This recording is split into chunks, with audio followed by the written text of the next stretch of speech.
Welcome back, dear students. Let's continue our first chapter of Geography class 10th. Beta, in the previous video, we have done the soil formation and the concept of land degradation and its conservation. In today's class, we'll do the types of soil which are found in India. So if we'll talk about India, basically six types of soils are found. You can see here: alluvial soil, red soil, black soil, laterite soil, desert soil and mountain soil. These six types of soils are found in India. Let's do their properties and characteristics in detail. तो first will do the alluvial soil. Alluvial soil की अगर हम बात करते हैं बेटा, it is the most fertile soil, okay, that is found in India. Second thing, it is formed due to the deposition of fine silt called alluvium by the rivers. आपको याद होगा, आपने 9th क्लास में एक chapter पढ़ा था physical features of India, उसमें आपने नदन प्लेन्स किया था. तो वो जितना भी नदन प्लेन का area that is having the alluvial soil. और वो नदन प्लेन्स बने कैसे थे? Because of the depositional work of which 3 main rivers, Ganga, Indus and Brahmaputra, and of course their tributaries. ठीक है, तो इंडिया में जो जितना भी हमारा जो नदन पार्ट है, स्पेशली जो नदन प्लेन्स हैं, those northern plains are covered with or are formed with the alluvial soil. Third thing अभी हमने किया है, it covers the northern plains, Gujarat and the coastal plains. Next, it consists of sand, silt and clay. So it is a mixture of sand, silt and clay in different proportions. Then अगर हम इसके types की बात करते हैं, जो alluvial soil है वो 2 टाइप्स की होती है, खादर एंड बांगर.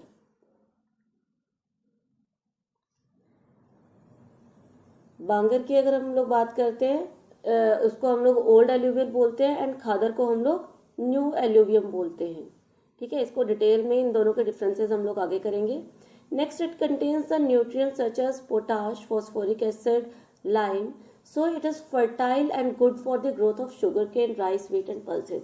वैसे हम लोग सबसे बिगनिंग में हम लोगों ने किया था, आप लोगों ने प्रीवियस क्लासेस में ही पढ़ा है कि alluvial soil is the most fertile soil, and because it is the most fertile soil, that is why यहाँ पर एग्रीकल्चर बहुत अच्छी होती है. एंड एग्रीकल्चर अच्छी होती है तो ऑफकोर्स यहाँ पर पॉपुलेशन भी सबसे ज़्यादा मिलेगी. ओके, तो our next type is, okay, we have to do now the difference between the bhangar and khadar. अभी मैंने आपको बताया था कि भांगर को हम लोग और क्या बोलते हैं, ओल्ड एल्यूवियल सॉइल बोलते हैं, एंड खादर को हम लोग न्यू एल्यूवियम सॉइल बोलते हैं. तो जो भांगर है ना, वो रिवर के अपर पार्ट्स में मिलती है, जहाँ पर कि मिट्टी का जमाव पहले हो चुका है, लेकिन अभी रिसेंटली वहाँ पर कोई new layer of soil is not deposited. लेकिन खादर रिवर बैंक्स के पास वाला वो एरिया है जहाँ पर regularly every time river is depositing a new layer of soil. And now because it is depositing a new layer of soil with every depositional work, तो it is rich in various nutrients and humus, and that's why it is more fertile. Second point है हमारा इसमें, they lie above the flood plains, they resemble terraces. मैंने आपको बताया था कि river के अपर पार्ट्स में हमें देखने को मिलेगी. एंड जो खादर है, the soil in this region is renewed every year and is highly fertile. Third, the soil of this region is locally known as kankar and is composed of calcareous material. पथरीली मिट्टी. अब क्योंकि ये मिट्टी बहुत साल पहले जमा हुई थी, यहाँ पर रिसेंट कोई न्यू डिपोजिशन वर्क नहीं हुआ है, तो इस मिट्टी में हमें कंकर पत्थर ज़्यादा देखने को मिलेंगे. ठीक है, instead of fine soil particles. लेकिन खादर में क्या होगा, खादर में आपको मिट्टी के बारीक कण ज़्यादा देखने को मिलेंगे, and that is why it contains more humus and it is more fertile. तो this was the difference between the bhangar and the khadar. Next is black soil. Black soil को हम लोग रेगर सॉइल भी बोलते हैं.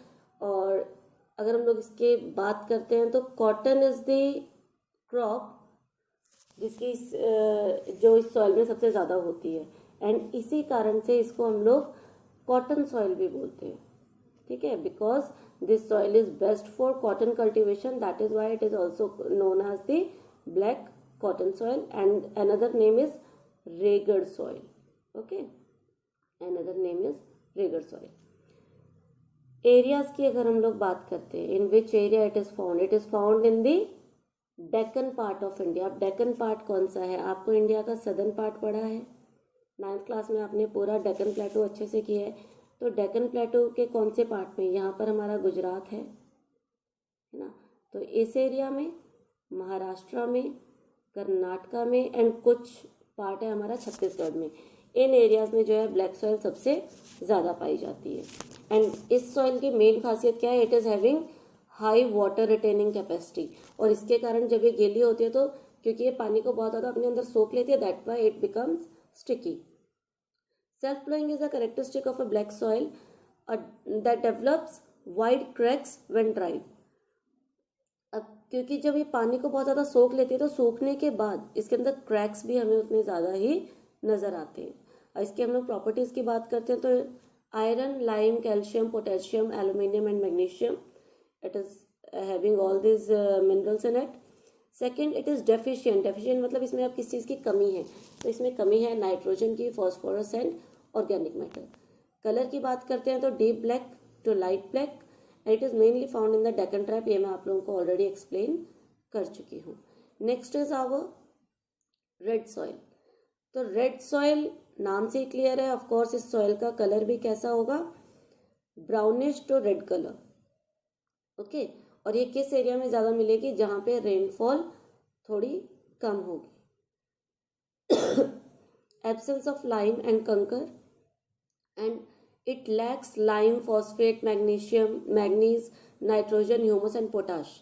बारिश की कमी है, तो बारिश अगर उस एरिया में कम है तो ऑफ कोर्स वेजिटेशन भी कम होगी, वेजिटेशन कम होगी तो ऑटोमेटिकली ह्यूमस भी क्या होगा? कम होगा। Next colour. कलर के अभी मैंने आपको बताया कि red, brown to red colour हमें ये देखने को मिलेगा। और इसका मेन कारण क्या है बेटा? इसका मेन कारण ये है because this soil is having iron content in it. Red colour होने का कारण है because this soil contains the iron content, जिसके कारण उसका कलर जो है हमें रेड देखने को मिलता है। तो it becomes brown to red when it is hydrated और डिहाइड्रेटेड, जब ये गीली होती है और जब ये सूख जाती है।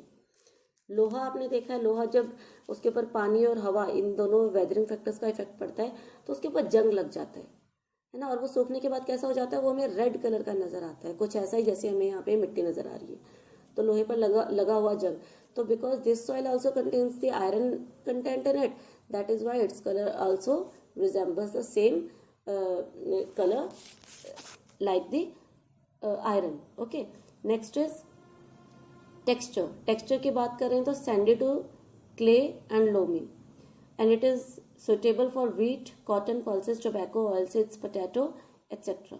और एरियाज की अगर हम लोग बात करते हैं तो it is found in the areas of Tamil Nadu, again some part of Karnataka, Andhra Pradesh, Orissa, Chhattisgarh and Jharkhand. Next is our laterite soil. Laterite soil अगर हम लोग बात करते हैं बेटा, लेटराइट सॉइल बेसिकली बनती कैसे है? It is formed due to the leaching process during the rainfall. Laterite soil हमें ज़्यादा मिलेगी जहाँ पर हम लोग बात करते हैं स्लोप्स ऑफ द माउंटेन। ठीक है, स्लोप्स ऑफ द माउंटेन पे क्या होगा? जब भी रेनफॉल होगी तो कुछ एरियाज ऐसे हैं, नॉट ऑल, लेकिन कुछ जगह पर मिट्टी ऐसी है जहाँ पर बारिश का पानी जब उस मिट्टी में पड़ता है तो all the nutrients get dissolved in water, all the nutrients get dissolved in water, और वो पानी के साथ बह जाते हैं। ठीक है, तो पीछे जो है जो पार्टिकल रह गया वो क्या है? हमारी लेटराइट सॉइल है। एंड ये जो प्रोसेस हुआ है न्यूट्रिएंट्स का रेन वाटर में डिसॉल्व होना और उसका उसके साथ बह जाना, that is called the leaching process. Okay, अब क्योंकि वो रिमूव हो गए because of the rain water, तो क्या होगा? इसकी फर्टिलिटी भी कैसी होगी? कम होगी, क्योंकि इसमें ह्यूमस कंटेंट हमारा क्या होगा? लो होगा, क्योंकि मेन न्यूट्रिएंट्स तो सारे पानी के साथ बह गए। It is rich in iron and aluminium. Colour बात करें, red due to iron oxide. And rice, ragi, sugarcane, cashew nuts are cultivated mainly in this type of soil. It is good for the cultivation of tea, coffee and cashew nuts, and it is found in the parts of Kerala, Karnataka, Tamil Nadu, Madhya Pradesh, Orissa and Assam. इनके जितने भी hilly area और hilly area में जो sloping areas है वहाँ पर जो है हमें ये लेटराइट सॉइल देखने को मिलती है। Next is our arid soil. Arid soil is same that you call desert soil या सैंडी सॉइल, उसी को ही हम लोग एरिड, एरिड होता है शुष्क, सूखा, ठीक है। तो डेजर्ट सॉइल को ही एरिड सॉइल बोलते हैं। आप लोगों को पता है ये सॉइल कहाँ मिलती है, it is found in the desert area, जहाँ पर रेनफॉल बहुत कम होगी, वेजिटेशन बहुत कम होगी, ठीक है। एंड क्योंकि रेनफॉल कम है, वेजिटेशन कम है, तो फिर क्या होगा, of course then it will lack moisture and humus. Then texture, texture इसका कैसा होगा, सैंडी, रेतीली है। Colour red to brown and found in the western Rajasthan. अगर हम लोग बेसिकली प्रॉपर एरिया की बात करते हैं तो it is found in the Thar desert of India, okay. Where it is found in the Thar desert of India. Next is forest soil. Name से ही क्लियर है बेटा कि फॉरेस्ट सॉइल कौन सी है, that is formed in the forest areas where sufficient rainfall is available. Dense forest area में where there is high rainfall, okay, so there is found the forest soil. The soil vary in texture and structure depending on the mountain environment where they are found. तो किस area में पाई जा रही है, वहाँ की vegetation कैसी है, वहाँ की पेरेंट रॉक कैसी थी, उसके ऊपर डिपेंड करता है इसका structure and texture. And they are loamy and silty on valley sides and coarse grained in the upper slopes. अभी देखो क्या लिखा है कि loamy and silty on valley sides, यानी जब हम लोग घाटियों में नीचे आ जाते हैं तो हमें इसका कैसा फाइन सॉइल पार्टिकल्स देखने को मिलेंगे, लेकिन पहाड़ियों के ऊपर के हिस्से में अपर स्लोप्स हमें इसके कोर्स ग्रेन मतलब थोड़े मोटे कण, मिट्टी के थोड़े मोटे कण हमें देखने को मिलेंगे। तो क्यों, क्योंकि ऊपर से मिट्टी बहकर कहाँ आ गई, नीचे आ गई। तो फाइन सॉइल पार्टिकल्स हमें नीचे मिलेंगे एंड ऊपर जो है हमें कोर्स ग्रेन जो है सॉइल पार्टिकल्स मिलेंगे। In the snow bound areas of Himalayas they experience denudation, denudation means erosion and are acidic with low humus content. The soil found in the lower valleys are fertile. Of course अब नीचे अगर हमने अभी पढ़ा है इस point में, third point में, कि वैली एरिया में हमें फाइन सॉइल पार्टिकल देखने को मिल रहे हैं। तो फाइन सॉइल पार्टिकल होंगे तो ऑटोमेटिकली उसमें ह्यूमस कंटेंट ज़्यादा होगा, ह्यूमस कंटेंट होगा तो फर्टाइल होगी। लेकिन जहाँ पर कोर्स ग्रेन मोटी जो है मिट्टी के कण मिलेंगे तो उसमें वाटर रिटेनिंग कैपेसिटी क्या होगी, कम होगी, और वाटर रिटेनिंग कैपेसिटी कम होगी तो फर्टिलिटी भी उसकी क्या होगी, it will be low. The topic is finished here. I hope it is clear to you all. Now we are left with the last topic that we'll do in our next video. Till then, take care and have a good day.